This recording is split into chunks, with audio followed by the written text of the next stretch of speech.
അപ്പോൾ നമ്മുടെ which sir ഈ രവിക്കൊരു സർപ്രൈസ് കൊടുക്കുന്ന പരിപാടിയാണ്. അവൻ്റെ ഈ ഷർട്ട് നമ്മൾ കൊണ്ടുവന്നിട്ടുണ്ടായിരുന്നു അവിടുന്ന്. അപ്പോൾ അത് സർപ്രൈസ് ആയിട്ട് കൊടുക്കാനായിട്ട് വന്നതാണ്. കഴിഞ്ഞ വട്ടം സംഭവം എന്ന് വെച്ച് കഴിഞ്ഞാൽ ഞങ്ങൾ വാരണാസിക്ക് പോയപ്പം രവിയുടെ റൂമിലാണ് താമസിച്ചത്. അപ്പം രവിയുടെ ബർത്ത്ഡേ ആയിരുന്നു, പക്ഷെ അറിയാൻ പറ്റിയില്ല, മറന്നുപോയി. ഞങ്ങളവിടെ നിന്ന സമയത്ത് തന്നെ മറന്നുപോയി രവിയുടെ ബർത്ത്ഡേ. അതൊരു വിഷമമായി. ഞാൻ ഈ വട്ടം വന്നപ്പോൾ ഒരു സർപ്രൈസ്.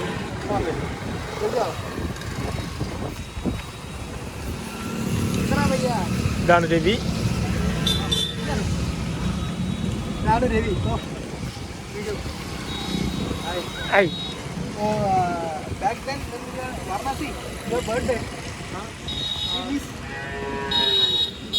take shot.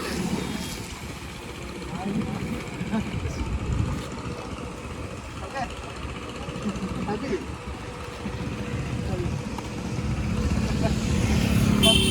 ചെറുക്കിന് അന്നൊന്നും കൊടുക്കാൻ പറ്റിയില്ല. അന്ന് ഞങ്ങൾ ഇറങ്ങി ഛത്തീസ്ഗഡിലോട്ട് പോകുന്ന നേരത്തെ അവിടെ ഛത്തീസ്ഗഡ് റെയിൽവേ സ്റ്റേഷനിൽ എത്തിയപ്പോഴത്തേക്കും അറിഞ്ഞ ചെക്കൻ്റെ ബർത്ത്ഡേ ആണ്. അപ്പം പിന്നെ കൊടുക്കാന്ന് വെച്ചു. ഹാപ്പി. ഓക്കെ അപ്പം ഇനി ഇവിടുത്തെ കല്യാണ വിശേഷങ്ങളായിട്ട് നമുക്ക് പിന്നെ കാണാം.